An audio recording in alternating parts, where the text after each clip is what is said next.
Baiklah, kita akan masuki acara inti pada pagi hari ini, yaitu tausiah yang akan dibawakan oleh Al-Ustadz Edi Sundowo MA. Kepada Al-Ustadz kami persilakan dengan hormat.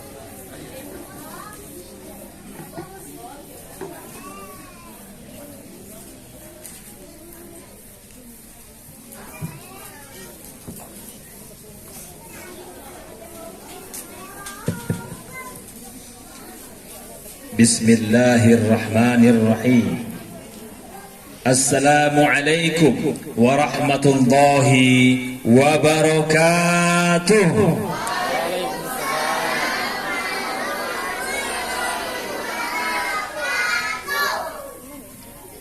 Wak Somad jualan tomat dibawa ke Galang, ke sebelah rumah sini.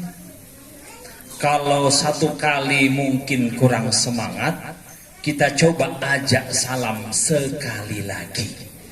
Assalamualaikum warahmatullahi wabarakatuh.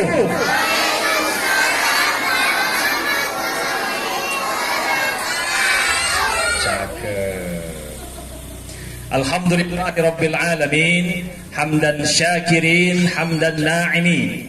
أشهد أن لا إله إلا الله الملك الحق المبين وأشهد أن محمدا عبده ورسوله صادق الوعد الأمين اللهم صل وسلم وبارك على سيد الكريم نبينا محمد وعلى آله وأصحابه أجمعين فقال تعالى في كتابه الكريم أعوذ بالله من الشيطان الرجيم بسم الله الرحمن الرحيم وَمَا أَرْسَلْنَاكَ إِلَّا رَحْمَةً لِلْعَالَمِينَ وَقَالَ رسول الله إِنَّمَا بُعِثْتُ لِأُتَمِّمَ مَكَارِمَ الْأَخْلَاقِ أَمَّا بَعْدُ.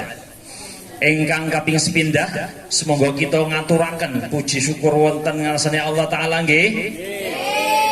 Engkang sampun maringi kita pinten-pinten kenikmatan nggih. Engkang mboten saged kita hitung nggih. Ngertos nggih? Ora. Jumulohata bidamahita madok kemauliate tutuhatta nanu ngamalet kita hagodangon hamoraon hasangapon immatutu horas horas batak rupanya dia. Kalau di pesantren sebenarnya bisa pakai dua bahasa lagi. أولاً هيا بنا أن نشكر الله عز وجل الذي قد أعطانا الفرصة والهداية والنعمة حتى قدرنا أن نجتمع في هذا المكان بدون مسألة. فلذلك بعدين من فضل الرئيس اسمع هنا هم الطالبون يفهمون كيف تتكلمون هم يتكلمون باللغة العربية. بعدين kalau pakai bahasa Inggrisnya, first of all, let us say thank to our God, Allah the Almighty, who has been giving us mercy and blessing until we can attend this ceremony without any obstacle in this happy Al-Azhar school. Do you understand? Can you follow me? For the next step, for the next level, much better, our teacher teach our student to understand two languages, Arabic and also English. Where is it? Here in special school, Al-Azhar School. May Allah bless us forever. Amin. Amin ya Rabbal Alamin. Kok jadi belajar bahasa ya? Salam takzim, salam hormat kita kepada ayahanda kita, Ketua Yayasan Al-Azhar School, Ustadz Nu'man. Tanpa saya sadar, rupanya kami betul-betul satu grup. Cuman memang kata beliau tadi betul, kita tidak saling komen, jadi nggak pala kenal. Ternyata sudah kuat pertemanan selama ini. Alhamdulillah, mudah-mudahan semakin enak kita ya Pak Komandan ya. Kami ada satu grup besar sedeli Serdang, pemuka agama Mitra Kamtipmas. Jadi bukan sekedar pemuka agama yang kumpul di situ, melainkan pemuka agama yang mendukung Polri, mendukung keamanan lingkungan sosial masyarakat, dan mudah-mudahan kita semua kuat dalam membangun NKRI sebagai negara yang berperadaban maju. Amin, amin ya rabbal alamin. Salam takzim juga kepada para kepala sekolah. Ada kepala SD Pak Alan, luar biasa beliau ini. Saya perhatikan dari tadi beliau seperti petugas jaga ya kan. Ini berarti jobnya tambah ini Pak. Enggak cuma sebagai kepala sekolah, tapi juga bisa sebagai bidang keamanan lingkungan sekalian. Hari ini saya tengok beliau sibuk betul di depan standby. Ini tanda bertanggung jawab. Ya, kalau ibu-ibu ditaruh di depan kan sungkan juga suasananya kan begitu ya Bu ya. Jadi beliau ambil posisi mengamankan suasana. Untuk ring satunya beres. Masya Allah, luar biasa. Begitu juga salam takzim, salam hormat kepada kepala TK. Ada lagi kepala kelompok belajar ya, Ibu Bapak. Luar biasa. Dan teristimewa kepada ibu-ibu. Ada bapaknya nggak di sini? Oh, ada juga Bapak staf pengajar di Yayasan Al-Azhar School, serta yang lebih istimewa lagi ibu-ibu para orang tua yang hadir pada kesempatan yang mulia ini, dan terkasih, tersayang anak-anak kita semua, para siswa baik kelompok belajar TK maupun SD, yang insya Allah kita semua dirahmati Allah. Amin, amin ya rabbal alamin. Sebelum segalanya, marilah sama-sama kita mulai dengan rasa syukur kita kepada Allah Subhanahu wa taala. Karena kesyukuran ini perlu kita undang nikmat yang ada. Allah menjanjikan, la in syakartum la azidannakum. Kalau bersyukur ku tambah. Maka ibu-ibu yang sehat bersyukur supaya sehatnya bertambah. Yang punya rizki berbagi sebagai tanda bersyukur, insya Allah rizkinya bertambah. Punya anak cantik, pintar, soleh, soleha, bersyukur, mudah-mudahan anaknya bertambah. Bapak punya istri soleha, bersyukur. Payah nyambungnya nih. Insya Allah istri bertambah solehah dan cantik. Amin, amin ya rabbal alamin. Saya khawatir tambahnya gimana ya kan. Soalnya kita minim ini Pak, yang banyak mereka ini Pak. Kalah jumlah kita Pak dengan mereka. Bapak Ibu yang dirahmati Allah, ketika kita bersyukur, maka semua kenikmatan yang ada akan bertambah-tambah. Semoga pandai kita bersyukur agar semua kenikmatan yang ada ini diberkahi Allah dan bertambah. Amin ya rabbal alamin. Selanjutnya kita perbanyak salawat salam kepada baginda Rasulullah Muhammad sallallahu alaihi wasallam yang hari ini kita rayakan kelahiran beliau.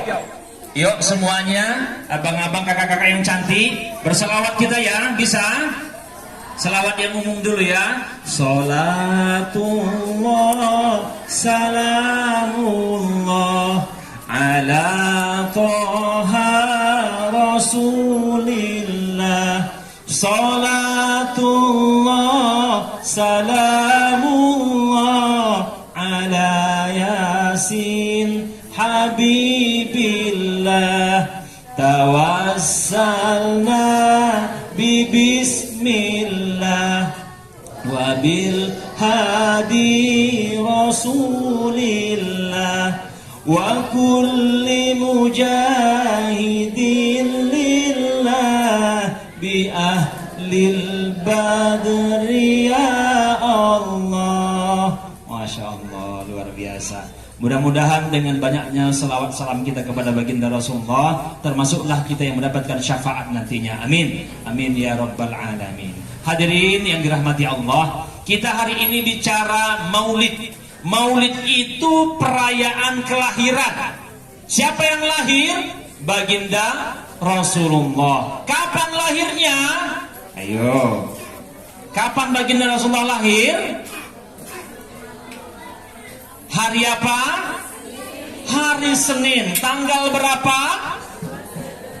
12 Rabiul Awal. Tahun berapa? Ini dia, payah kita menyebut tahun berapa. Tapi kalau ditanya tahun apa, bisa kita jawab. Tahun fil, tahun gajah. Bahasa Arabnya gajah, fil. Apa? Apa? Gajah? Fil? Gajah. Fil? Iya, namanya guru, Bu. Mohon dimaklumi. Cara membuat mereka cepat hafal diulang-ulang, suruh balas-balasan. Maka cepat mereka hafal. Alhamdulillah, tadi kabarnya yang qori dan tilawah tadi sudah 3 juz ya, San ya? Sudah 3 juz mereka menghafal Al-Quran. Usia yang begitu muda sudah menghafal Al-Quran sampai 3 juz. Yakin kita insya Allah beberapa tahun yang akan datang, ketika terus intensif mereka menghafal, yakin 30 juz. Amin. Amin. Ya Rabbal Alamin. Yang isi di sini ini, kalau cuman gambar foto video yang di handphone, rendah. Sia-sia perjuangan pengorbanan orang tua kalau cuman beli paket HP untuk dihabis-habiskan, ditontonkan kepada anak-anaknya. Mubazir, dan mubazir itu adalah kawannya syaitan, auzubillah. Yang benar bagaimana? Titip ke sekolah kita ini, ke yayasan kita ini, bimbing mereka untuk menghafal Al-Quran sejak dini. Kalau sudah penuh Al-Quran di kepalanya, yakin kita Bapak Ibu insya Allah kriminalitas akan jauh, aib asusila akan jauh, berkah yang datang kepada kita. Karena memang Allah sudah menegaskan, kita ini semua terhormat mulianya itu adalah ketika ada Al-Quran pada diri kita. Khairukum man ta'allama Al-Quran wa 'allamah. Yang terbaik dari kalian semua, kata baginda Rasulullah, adalah yang mempelajari Al-Quran dan mengamalkannya. Alhamdulillah ada program tahfiz di sini ya kan Pak? Yayasan menyiapkan program tahfiz. Ini yang paling utama. Pelajaran lain penting, betul ya. Tapi kalau sudah tahfizul Quran menjadi pondasinya, pelajaran apapun menjadi mudah. Masuk kedokteran sekarang di UI langsung bisa. Modalnya cukup 30 juz tanpa testing. Kenapa pihak UI berani menerima hafizul Quran tanpa testing lagi? Kata mereka, Al-Quran yang 30 juz aja bisa mereka hafal, apalagi cuman buku-buku biasa kecil. Itulah kenapa mereka berani menerima jalur prestasi buat hafizul Quran 30 juz masuk Universitas Indonesia. Sebegitu terhormatnya orang yang menguasai Al-Quran. Kita lanjut ke kajian awal kita. Tahun berapa baginda Rasulullah dilahirkan? Waktu itu ada tahun yang dipakai di pihak Eropa, Nasrani, setara dengan 571 Masehi. Umat Islam belum punya hitungan waktu tahun. Kalau bulannya sudah ada, harinya sudah ada, tapi tahunnya belum, maka dibilang waktu itu tahun gajah. Kok bisa tahun gajah? Adik-adik, kok bisa dibilang tahun gajah waktu itu? Karena ada bala tentara gajah yang dipimpin oleh gubernur dari suatu kawasan di Arab sana, di kawasan Habsyah, bernama Abraha, hendak menghancurkan Mekah, khususnya Ka'bah. Dia bawa pasukan bergajahnya, rame-rame mereka menyiapkan untuk penghancuran kawasan Mekah, khususnya Ka'bah. Tapi Allah tidak terima, Allah tidak ridho, Allah melarang penghancuran tersebut. Maka dikirimlah burung ababil. Burung apa? Burung ababil, membawa batu-batu dari neraka. Neraka itu di mana? Ada yang tahu? Udah pernah datang? Udah pernah berkunjung? Pokoknya di sono. Dibawa batu dari sana, dan dilemparkan tepat ke masing-masing gajahnya Abraha. Matilah Abraha dan gajah-gajahnya. Tahun itu menjadi heboh. Kenapa? Kok bisa kalah Abraha? Nggak bisa masuk Mekah, bahkan mereka semua binasa. Heboh, viral di medsos jagat raya waktu itu. Walau belum ada handphone, heboh viral di medsosnya. Kenapa? Karena hal aneh terjadi. Tidak ada perlawanan dari orang Mekah, tidak ada pasukan yang menghadang di perbatasan Mekah, tapi kok bisa habis binasa Abraha dan pasukan gajahnya. Allah Maha Pelindung. Maka buat kita, ibu, bapak, adik-adik sekalian, kalau bicara kuat bukan kita yang kuat, bicara hebat bukan kita yang hebat. Allah Maha Kuat, Allah Maha Hebat. Itulah tandanya. Abraha binasa dengan pasukan gajahnya, sehingga tahun itu disebut dengan tahun gajah, tahun fil. Mudah-mudahan kita bisa paham. Namun Bapak Ibu yang dirahmati Allah, di waktu yang sama juga, penanggalan yang sama, kita harus tahu baginda Rasulullah wafat. Kapan wafatnya baginda Rasulullah, adik-adik? Ada yang tahu, kakak-kakak yang cantik? Sama tanggal lahir dengan tanggal wafat, 12 Rabiul Awal, juga hari Senin. Bedanya di tahun. Tahun berapa? Tahun ke-11 Hijriyah. Rasulullah sudah hijrah ke Madinah kira-kira 11 tahun, wafat beliau. Maka ketika kita bicara maulid, kita bicara juga wafat. Tak bolehlah kita pasang lilin dan mercon, kemudian kita bikin potong kuenya. Tidak pantas itu kita lakukan. Kenapa? Bicara maulid juga bicara wafat. Tak sopan kita jingkrak, berjingkang-jingkang untuk merayakan kelahiran baginda Rasulullah. Karena pada waktu yang sama juga, di tanggal yang sama, ada wafat baginda Rasulullah. Untuk itu, yang penting apa di acara maulid, Bapak Ibu yang dirahmati Allah? Mengambil hikmah, pelajaran penting hadirnya baginda Rasulullah sebagai rahmat bagi seluruh alam. Memang ini agak repot kajian kita. Saya mau ngaji bawa anak-anak, yang ada mama-mama. Mau bawa kajian sama emak, anak-anaknya lagi berserak. Ya udahlah, kita suasanakan saja Bapak Ibu ya, mohon izin ya. Kita nggak lama-lama, kira-kira saya capek, saya turun nanti. Tahan-tahan lagi kita ya Bu, sebentar saja. Bapak Ibu yang dirahmati Allah, baginda Rasulullah sebenarnya dihadirkan Allah sangat strategis sebagai contoh teladan. Fa innaka la'ala khuluqin azim. Bahwa baginda Rasulullah, kata Allah, punya perilaku akhlak yang tinggi, yang mulia. Hari ini kalau kita tengok-tengokan di sini, kita akan meniru, mencontoh guru. Betul tidak Bapak Ibu? Kalau kita ke lembaga pendidikan, kalau kita ke sekolah, kalau kita ke madrasah, yang dicontoh siapa di situ? Guru. Tidak lain, tidak bukan. Pasti siswa akan melihat guru. Murid-murid yang cantik dan ganteng ini, mereka melihat siapa gurunya. Pak Kepala Sekolah, Pak Alan, ganteng, rapi, bagus. Ditengok siapa gurunya? Oh, Ibu Kepala Sekolah, cantik, penampilan bagus. Guru-gurunya soleh, soleha, sopan, santun, menyayangi, mengayomi, mendampingi, dan memotivasi. Tidak ada wajah sangar kejam. Kenapa kau terlambat? Ngapain kau di luar? Diapain kau sama makmu?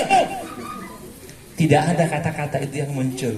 Apa kabar Ananda? Sini. Kakak, udah sarapan tadi? Wah, kayaknya sudah ini ya, semangat betul. Assalamualaikum. Cas dulu kita. Cas, Pak. Dengan berbagai macam variasi motivasi. Ada yang cas, ada yang salam cium tangan, ada yang sambil bantu peluk. Pokoknya semua itu bahagian yang variatif untuk memotivasi siswa, menyemangati siswa. Mereka pun semangat belajar, senang belajar tanpa sadar. Padahal mereka perasaannya main-main. Mereka sudah belajar di sini. Cukup dengan tampilan gurunya yang cantik dan ganteng, soleh, soleha, beradab, santun, kata-katanya dipilih, kata-kata yang berkarakter. Berkarakter dalam artian punya nilai bobot, baik keilmuan maupun sikap. Tampilnya bagus. Ini semua bahagian dari pembelajaran yang diserap oleh siswa, oleh anak didik kita. Tidak bisa tidak. Berarti kalau di lingkungan kita ini kunci itu ada pada guru. Kalau yayasan tinggal ngasih aja ya kan? Ya kan? Gitu ya kan? Ini akhir bulan apa awal bulan biasanya Pak Alan? Oh, ada akhir bulan, ada dua kali berarti ya. Dapat akhir, dapat awal ya, Masya Allah, luar biasa. Urusan yayasan cuma itu. Gimana kalian? Mau kemana kita jalan-jalan? Mau refreshing kemana kita? Kita mau studi visit. Studi tiru. Ayo kemana kita? Ayo berangkat kita. Cuman ya BMM ya. Itu semua varian saja. Nah, Bapak Ibu yang dirahmati Allah, kalau kita dengan kita saja di sini perlu ada yang dicontoh, ada yang digugu dan ditiru, maka bagaimana alam semesta ini yang ada manusia di situ? Kalau tidak ada contoh teladan, apa yang terjadi? Manusia tanpa keteladanan, maka manusia akan seperti hewan. Dia tidak akan menemukan kebenaran sejati. Hebat, pintar, cerdas bagaimanapun para filosof ilmuwan, mereka tidak menemukan kebenaran sejati. Maka wajar Allah menurunkan para nabi dan rasul, dan teristimewa baginda Rasulullah sebagai contoh teladan buat kita semua. Bapak, Ibu yang dirahmati Allah, sebagai orang tua mudah kita meneladani baginda Rasulullah. Kenapa? Karena Muhammad Rasulullah juga sebagai orang tua. Beliau sebagai suami dari istri beliau. Siapa istri beliau, Bapak Ibu? Nama istri Rasulullah siapa, Bu? Siapa, Bu? Siapa, Bu? Siapa, Bu? Kok banyak jawabannya? Ada yang bilang Khadijah, ada yang bilang Aisyah. Yang betul yang mana, Bu? Mana yang betul, Bu? Khadijah. Mana yang betul, Bu? Iya.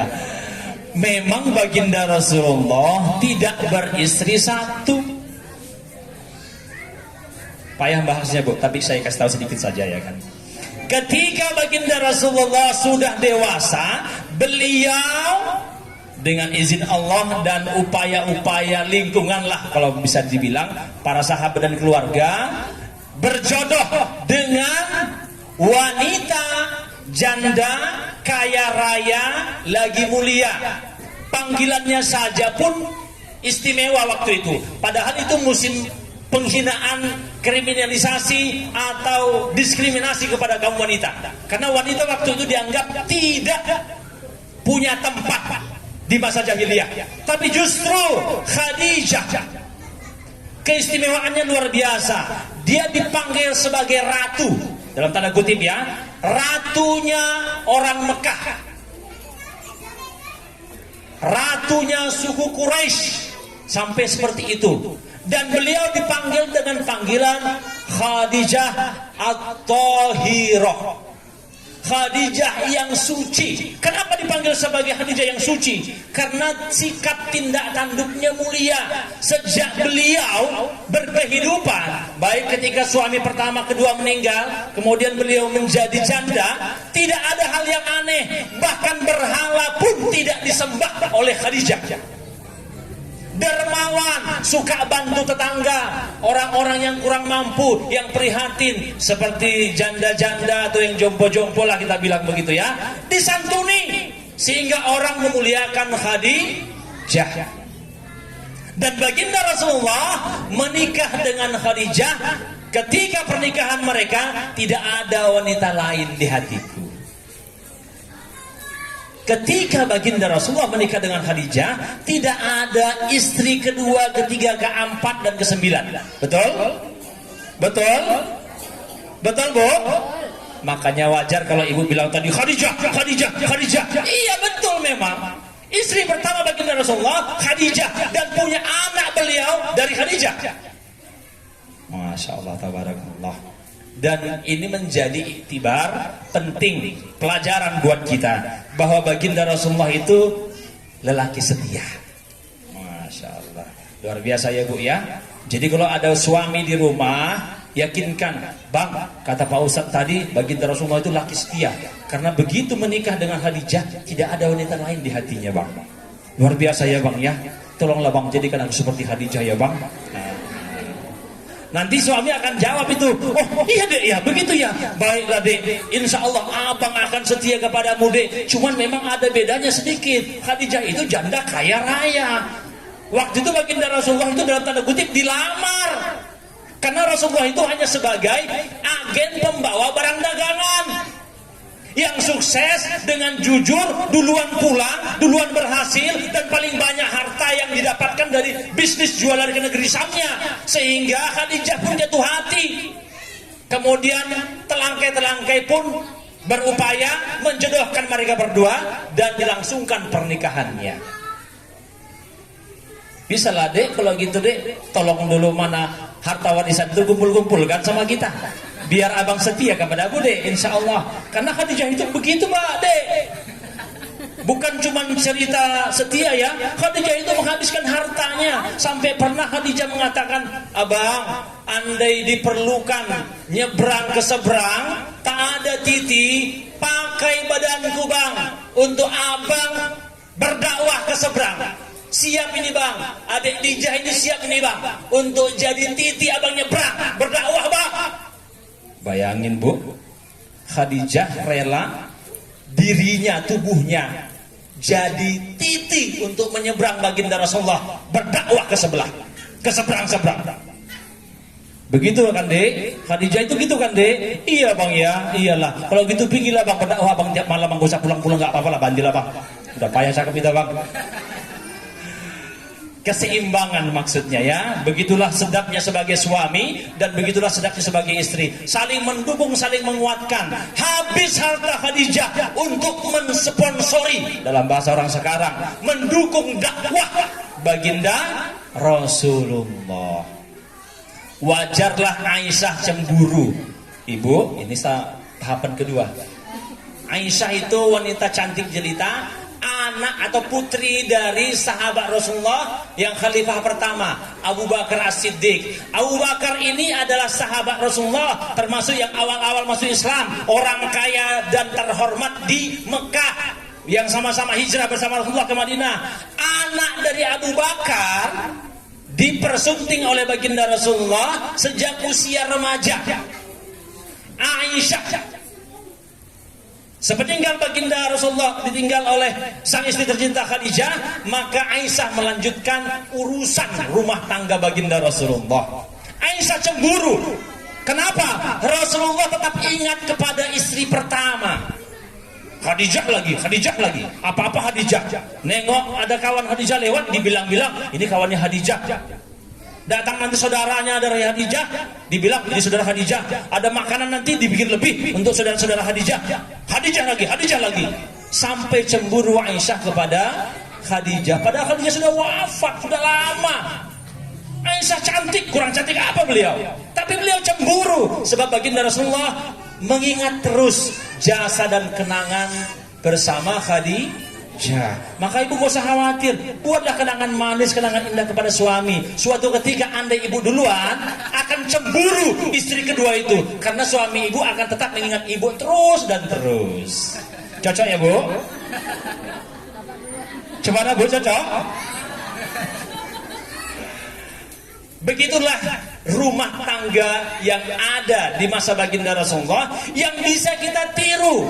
Indahnya berumah tangga sebagai suami baginda Rasulullah, tidak merepotkan istri. Pernah baginda Rasulullah merubah pola fikih. Saya ulangi lagi, merubah pola fikih puasa.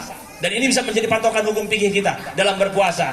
Aisyah pagi-pagi nyiapin sarapan dan makan dengan menu yang istimewa, bahan-bahannya dikumpul, disiapin, masak, sudah siap, oseng, baru teringat dipikir, aku masak, enak ini makananku, cuman hari ini kan Rasulullah puasa, gimana ini ya?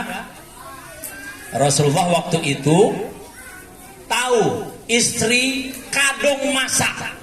Saking semangatnya melayani suami, kan memang istri kan begitu ya kan Bu, semangat kalau udah ada bahan-bahan di dapur full semua, buka kulkas penuh semua, istri pasti semangat itu Bu, ya kan Bu. Makanya bilang sama suami, bang, kata Ustadz, tolong penuhkan lemari kulkas itu bang, biar semangat adik ngoseng-ngoseng bang, bilang gitu ya. Kalau payah menuhkannya sini duitnya bang, biar awak aja yang belanja bang. Setelah selesai masak, Aisyah bingung, waduh ini jadwal puasa ini, siapa yang makan nanti ini? Rasulullah datang bisik-bisik sama sang istri, dek sayang, abang hari ini nggak puasa, yuk makan yuk. Padahal itu jadwal puasa, mungkin di Senin atau di Kamis beliau puasa pada jadwalnya, tapi karena istri sedang khawatir bingung bagaimana menghabiskan makanan, baginda Rasulullah motel puasa demi menyenangkan istri. Maka ibu gak usah khawatir, asal ibu rajin ngoseng-ngoseng, suami siap batalkan puasa. Dek, abang gak puasa hari ini dek, yuk makan apa kita, tidur di mana kita, jadi pelayanan istri kepada suami disambut mesra oleh sang suami. Ini contoh keteladanan berumah tangga. Ada juga contoh yang lain, semisal juga Aisyah bingung mau masak apa, lagi paceklik. Mungkin kalau di zaman dulu musim wereng lah, di zaman orang tua kita dulu. Saya pernah dengar kabar musim wereng tahun berapa itu susah orang cari makan, merantau kemana-mana hanya untuk bertahan hidup. Ubi di mana habis. Biasa makannya makan beras ya, ini ubi dicari kemana-mana pun sudah habis, karena memang itu bahan makanan yang ada yang bisa dimakan waktu itu. Nah mungkin pacel kle ini juga ada kejadiannya di rumah baginda Rasulullah. Aisyah nggak tahu mau masak apa, ini mungkin hari Selasa atau Rabu lah dalam hitungan kita. Aisyah bingung mau masak apa ini hari, gak ada bahan makanan, tengok kulkas kosong, tengok lemari bupet kosong, tengok dompet kosong, kosong semua. Suami golek-golek pula tidur di situ, gak ada ngapa-ngapain. Pala lawak jadinya ya kan. Awak tarik ke tikar itu, bang mau nyapu bang, geser sedikit bang. Ada orang bilang bang piji gitu ya kan, cari makan apa bang gitu ya kan. Baginda Rasulullah melihat gerak-gerik sang istri tercinta. Ini Aisyah ini lagi kehabisan bahan makanan ini. Dia mau masak tapi dia nggak ada bahan ini. Udahlah, ku dekatilah. Dek, abang hari ini puasa ya. Cukup cuma bilang, dek, abang hari ini puasa. Selamat Aisyah. Oh, rupanya suamiku puasa. Aman nggak begitu? Kalau gitu nggak perlu ada yang mau dimasak. Aman, tenang. Aisyah ini berupaya untuk meladeni suami sepenuh hati, mau menyiapkan makan, karena tidak ada yang mau disiapkan, prihatin, khawatir. Suami mengerti, abang puasa deh, tak usah lama-lama masak, aman itu, aman pagi siang sore. Urusan buka puasa kan tinggal urusan teknis sore ya kan, rezeki sore kan bisa aja datang dari tetangga antar gorengan kan. Iya, modal piringnya tuh ya kan.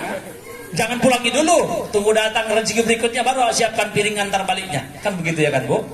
Artinya rumah tangga itu bisa kita jadikan keteladanan. Karena baginda Rasulullah berumah tangga dengan harmonis, dengan penuh keindahan. Ini contoh teladan bagi suami dan istri. Bagaimana sebagai ayah atau kakek?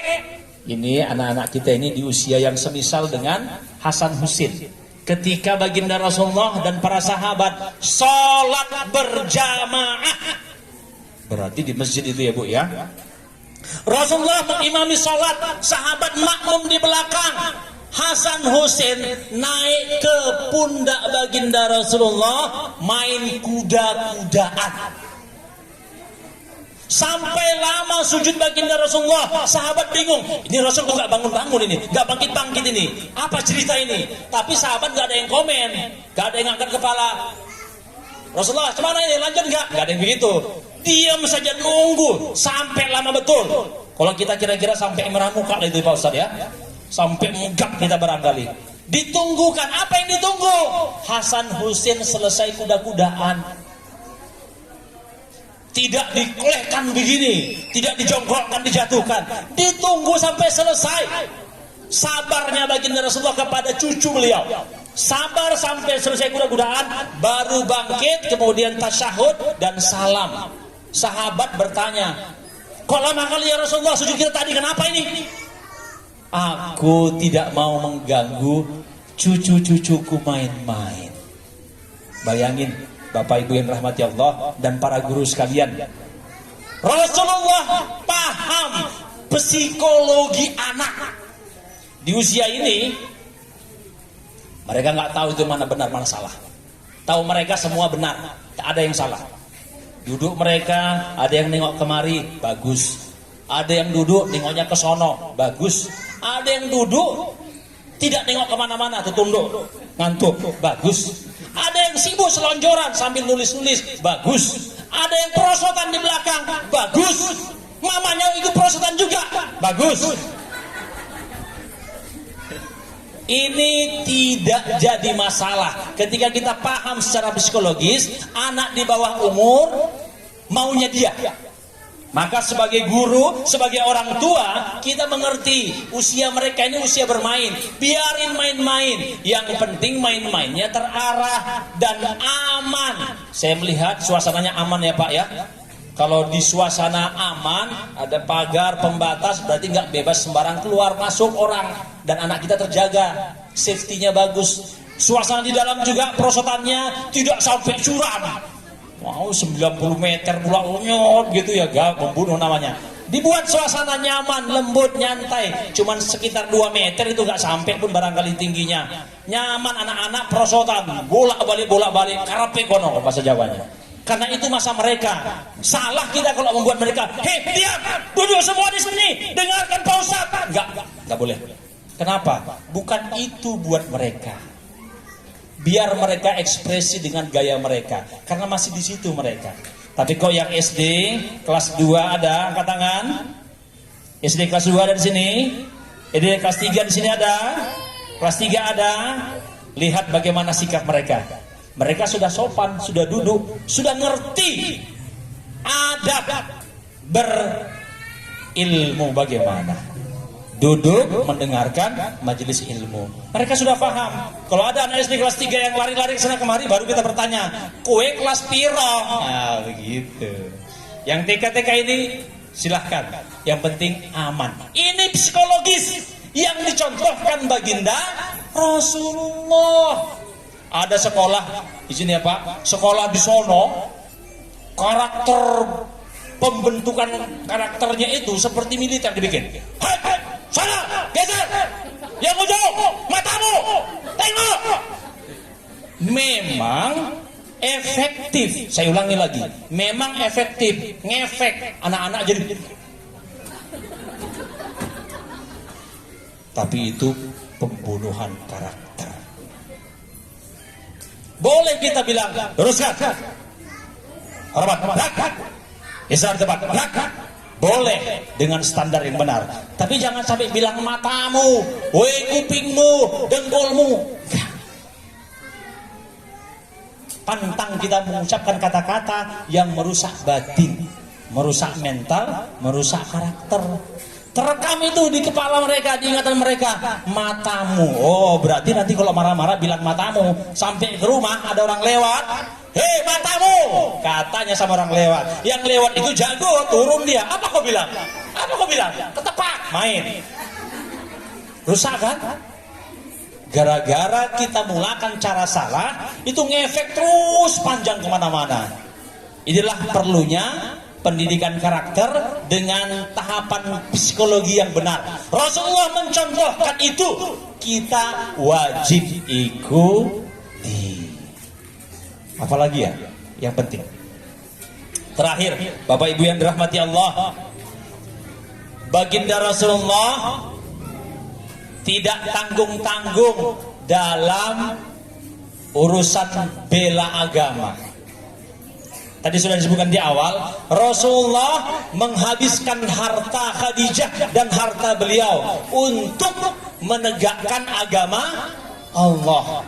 Beliau orang kaya karena Khadijah janda kaya raya, pengusaha luar biasa. Separuh dari bisnis jualan Mekah itu punya Khadijah. Yang berikutnya menjadi bersama punya Rasulullah. Itu semua habis.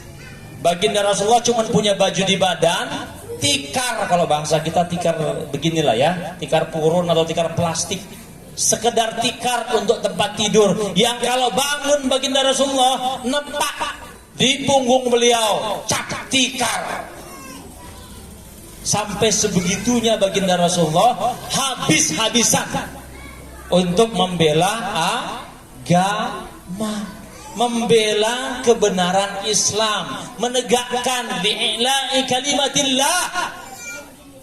Maka Bapak Ibu, kalau sudah bicara urusan agama, kita nggak usah tanggung-tanggung. Yang kita bela ini yang punya agama. Kata Allah, intan surullah yansurkum. Kalau kalian bela Allah, agama Allah, kebenaran Allah, pendidikan yang bernuansa keislaman menuju ta'abbud ilallah, maka Allah akan bela kalian. Itu rumus dasarnya. Baginda Rasulullah tidak pernah lepas dari pembelaan Allah. Para sahabat tetap dibela oleh Allah. Makanya Abu Bakar, Umar, Utsman, Ali, di masa Umayyah, masa Abbasiyah, Allah selalu memberikan pembelaan di saat dibutuhkan. Tidak main-main para sahabat berjuang membela agama Allah, sehingga selalu mendapatkan pertolongan dan kemenangan. Di perang Badar kita cuma 300, imbang kita musuh 1000, menang 300. Betul ya? Perang Uhud pun kita menang sebenarnya pada awalnya, cuma karena ada kelalaian dari tim kapeleri, tim pemanah ya, sniper bagian belakang, pemanah kita lalai, cepat kali turun dari posisi jaga, sehingga diambil kesempatan oleh pasukan kaplerinya Khalid bin Walid yang waktu itu belum Islam, dia masih jadi komandan pasukan dari musuh, menyerang Islam sampai baginda Rasulullah pun hampir terbunuh ketika itu. Tapi awalnya kita menang. Perang Hondak ada yang aneh sebenarnya, tapi terjadi. Apa itu? Perang Hondak itu kita cuma sekitar 2000-3000. Musuh yang datang Ahzab, istilahnya perang Ahzab. Mereka itu pasukan koalisi, sekutu. Kayak Londo Bien, sekutu datang menghantam kita. Begitulah perang Hondak. Orang-orang kafir Quraisy berkumpul mereka dengan kabilah-kabilah yang banyak, dengan isu yang mereka ciptakan untuk menyerang Madinah, menyerang Islam. Jumlah mereka 10-an ribu. 6 hari lagi nyampe Madinah untuk menghabisi Madinah. Apa upaya para sahabat waktu itu? Mereka buat strategi mengorek paret sekeliling Madinah. Berapa panjang paretnya? Kelilingnya, Ibu tahu? 8 km. Berapa lebarnya? 5 meter. Berapa dalamnya? 3 meter. Apa yang dicangkol? Batu. Kalau di sini pula nyangkol tanah ya kan, tanam sawit, tanam sayuran kita. Di sana dicangkol batu. Ibu, bapak yang rahmati Allah, harus tembus 6 hari. Cemana kerja kita itu? Kita 3000, itu di situ udah ada yang munafik itu. Ada orang-orang yang pura-pura kerja, makan tulang kawan di situ. Karena Rasulullah ketika ada makanan dari sahabat, sahabat bingung ini mau bagi makanan macam mana. Sini kata baginda Rasulullah, beliau tutupkan dengan kain beliau, diambillah makanan itu dibagi sampai untuk 1000-an orang katanya.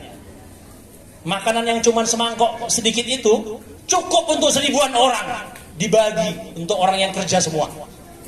Berarti yang 3000 itu kotor, yang realnya cuma 1000-an. Inilah yang benar-benar, yang lain itu pura-pura, kira-kira begitu. Dari jumlah yang dikasih itu, tapi berhasil mengorek paret keliling Madinah, menyelamatkan Madinah dari serangan musuh pasukan Ahzab tadi. Bukankah ini pertolongan Allah? Selalu ada pertolongan Allah. Muhammad Al-Fatih menembus benteng Konstantinopel abad ke-14, itu juga dengan izin Allah. Pasukannya pasukan terbaik, panglimanya panglima terbaik, tembus benteng Konstantinopel. Masya Allah. Ini semua bahagian dari pertolongan Allah. Hari ini ibu bapak yang rahmati Allah, keadaan kita pailit dan sulit. Kita nggak usah khawatir sebenarnya, karena Rasulullah, para sahabat, orang-orang hebat di masa lalu juga selalu ada kepahitan, kesulitan. Pernah mereka apa namanya itu, di boykot, tidak dikasih makan minum, nggak boleh belanja, pernah mereka disusahkan, di SKT-in dan seterusnya. Hari ini kita pun nampaknya seperti itu. Umat Islam di mana-mana dimarginalkan. Pembelaan kepada Palestina macamnya nggak ada kejelasan. Sampai sekarang Israel menghabisi terus Palestina begitu-begitu saja. Habis teraniaya kita di situ. Pembelaan dari mana-mana sulit untuk bisa menyelamatkan Palestina. Umat Islam begitu hari ini. Di Myanmar macam mana terbantainya umat Islam. Di Indonesia bagaimana ulama-ulama kita, orang-orang baik di negeri ini justru ditangkapi, dihinakan dan seterusnya. Untunglah ada PAMK untuk menyelamatkan kita semua. Ini beliau ini bersama kita, cantik main bahasanya. Bagaimana supaya kawan-kawan kita yang tokoh-tokoh itu tidak terjerat dengan jeratan-jeratan yang dibuat. Jangan terjebak dengan jebakan-jebakan yang dibuat. Sehingga adalah PAMK untuk menenangkan warga masyarakat, khususnya agama masing-masing, biar tidak bergejolak, jangan belaga kita. Kita ayomi, kita tenangkan untuk mengamankan dan menyamankan semua. Ini upaya-upaya juga ini, langkah strategis ini, supaya kita tidak kena masalah. Ketika kita membela agama Allah, Allah akan bela kita. Ketika ibu berkorban demi anak yang di tempat lembaga pendidikan Islami, pengorbanannya besar, mungkin bayar mahal dibandingkan sekolah umum. Ini sudah membela agama Allah. Allah akan bayar itu, Bu. Allah akan ganti itu dengan bayaran yang lebih. Jadi jangan khawatir kalau yayasan naikkan harga. Ada rencana Pak? Insya Allah. Kita tidak usah khawatir kalau biaya pendidikan agama itu lebih mahal dari biaya pendidikan umum. Kenapa? Yang kita bayar ini bukan sekolahnya, yang kita bayar nilai rasanya. Apalagi pembelaan kita kepada agama kita. Kalau untuk nyekolahkan di tempat agama saja pun kita merasa sayang. Impak-impak aja pun habis uang gara-gara itu. Orang berjuang di luar sana menghabiskan harta dan jiwa demi agama. Lah kita di sini kok pelit, sayang kali rasanya untuk ini itu segala macam. Bapak Ibu yang rahmati Allah, yang kita mau berkah. Berkah itu ziyadatul khair. Bagaimana supaya berkah? Ada perjuangan, ada pembelaan. Mungkin di tempat lain ada yang lebih mewah sekolahnya, lebih kinclong penampilan langgamnya, lebih berkeramik lantai-lantainya. Tapi adakah nuansa keagamaan di situ? Adakah titipan islamisasi jiwa raga anak kita di situ? Kira-kira bakal bisa doakan kita nggak mereka nanti tamat dari situ? Kira-kira nanti anak kita jadi anak soleh nggak kerja selesai dari situ? Kira-kira nanti waktu dewasa sanggup nggak mereka memimpin peradaban dengan cara kepemimpinan yang islami di situ? Kita harus pikirkan itu semua. Dan alhamdulillah dari pantauan kita bersama, dari pandangan kita bersama, sekolah Islam terpadu Yayasan Al-Azhar ini kelihatan tampilannya saja pun sudah islami. Maka jangan segan Bapak Ibu yang rahmati Allah, berkorban kita di sini. Yayasan mungkin segan untuk minta, tahu saya itu, supaya jangan membebankan orang tua. Segan yayasan untuk minta ABC segala macam. Maka orang tualah yang buat komunitas paguyuban atau apa namanya, berinisiatif. Pak Ketua Yayasan, kira-kira kalau kami kasih roti sedekah Jumat tiap Jumat boleh nggak? Kasih semangat. Pak Ketua Yayasan, yuk kita bikin jalan-jalan yuk ke masjid yuk anak-anak, kita bikin rame-rame yuk. Kamilah yang nyiapin angkotnya, boleh nggak? Semangati. Karena kalau yayasan mungkin berbatas urusan seperti itu. Maka orang tualah yang guyup, mengayomi, membantu, menyemangati. Karena ini aset umat Islam, bukan aset individu. Walau yang punya yayasan, walau yang di sini ini guru sekolah bekerja, tapi pada prinsipnya ini adalah pembelaan terhadap agama Allah. Niatkan ini sebagai pembelaan kepada agama Allah. Insya Allah berkah Bapak Ibu yang rahmati Allah. Berapapun pengorbanan kita Allah bayar itu. Ibu akan makin kaya, makin berkecukupan. Rezeki ibu akan terus bertambah. Suami akan makin baik, gak liar kemana-mana. Udah pusing jadi bikin ibu ya kan, masih minta duit untuk sekolah terus ya kan. Kan dia gak liar kemana-mana jadinya kan. Dia mikirin anak jadinya, gak mikiri anaknya orang. Nah begitulah kira-kira. Ayo Bapak Ibu yang rahmati Allah, berupayalah kita mencontoh baginda Rasulullah yang cerminan hidup itu sempurna dari baginda Rasulullah.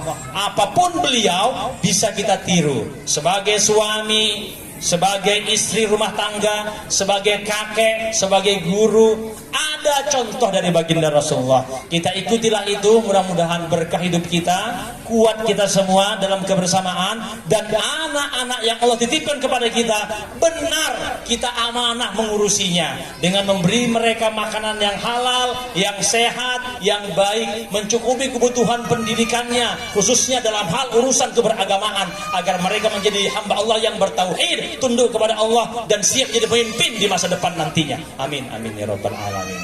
Aku qouli hadza, jalan-jalan dengan kekasih hingga sebentar ke pemandian. Kiranya cukuplah sekian, dan terima kasih. Khilaf dan silap saya mohon dimaafkan. Kita akhiri dengan doa bersama Bapak Ibu ya.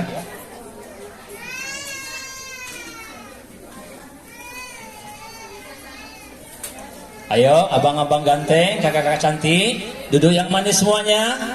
Hadap sini semuanya, sini, lihat sini, lihat sini, lihat sini. Ayo, lihat sini, lihat sini, lihat sini. Tengok sini semuanya. Oke, duduk yang manis, duduk yang rapi, duduk semua. Situ aja. Dah bagus ya. Duduk semuanya. Iya, boleh kawan ya. Ayo. Liniyatina wa hajatina, khususan di keluarga besar Yayasan Al-Azhar dan kepada orang tua serta kita semua. Al-Fatihah.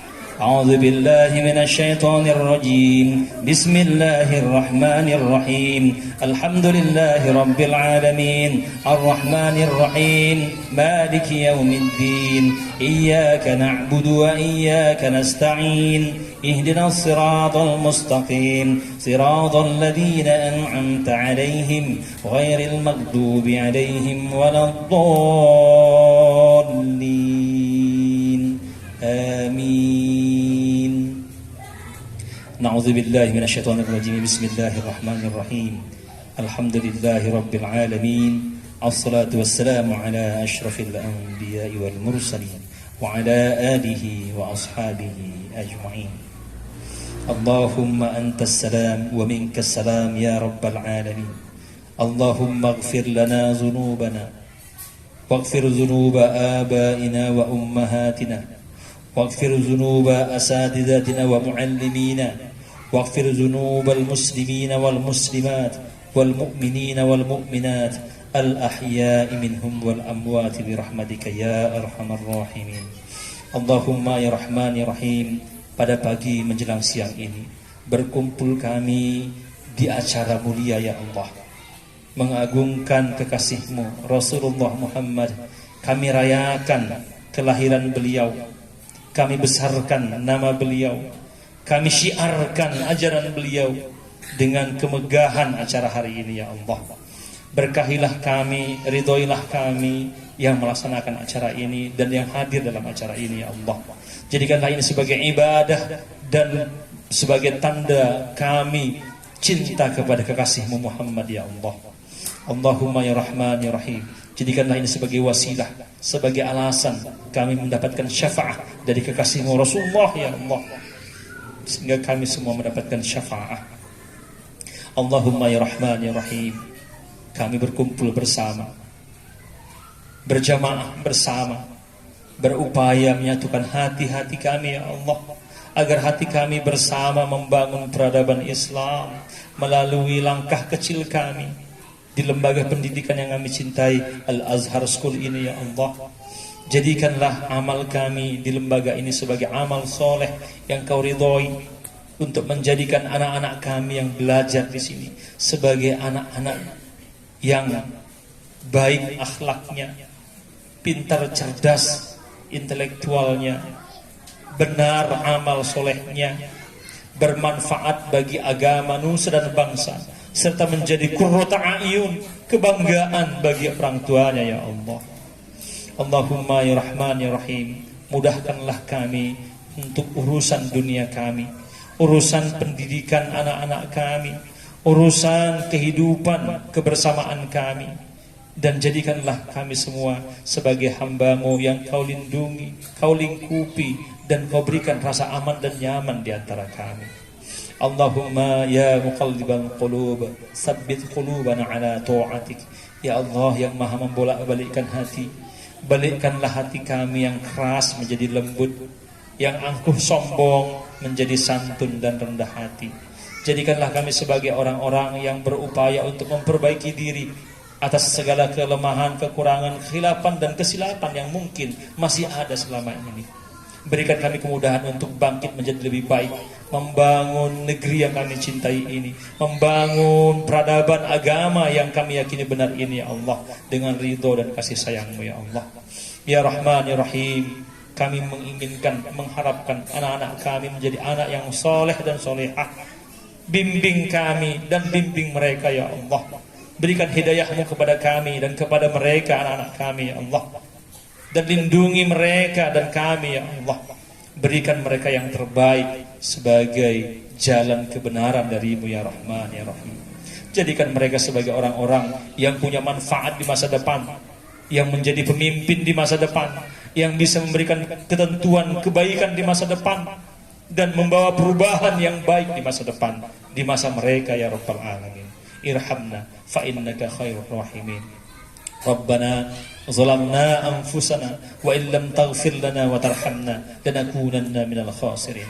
Allahumma ij'al jam'ana hadha jam'an marhumah wa tafarraqna min ba'dihi tafarruqan ma'sumah. Rabbana atina fid dunya hasanah wa fil akhirati hasanah wa qina adzaban nar. Wa sallallahu ala sayyidina Muhammadin wa ala alihi wa ashabihi ajma'in. Walhamdulillahi rabbil alamin. اللهم صل وسلم على سيدنا ونبينا وحبيبنا وشفيعنا وزخرنا ومولانا محمد. اللهم صل وسلم عليه. تقبل الله منكم منا ومنكم تقبل يا كريم. Assalamualaikum warahmatullahi wabarakatuh.